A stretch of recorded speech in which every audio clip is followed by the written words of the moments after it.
சந்திரா, இனிமேதான் பூர்ண நிம்மதியா நீ இருக்க போற.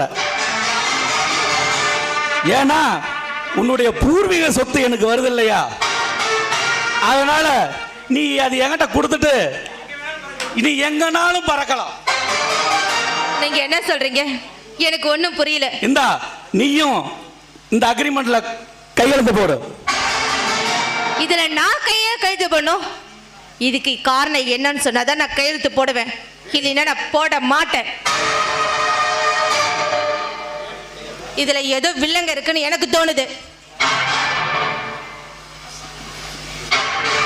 சந்திரா, என்ன புதுசா கேக்குற? நான் சொன்னா நீ செஞ்சுதான் ஆகணும். அதுக்கு பயந்த காலம் எப்பவோ மலை ஏறி போயிடுச்சு.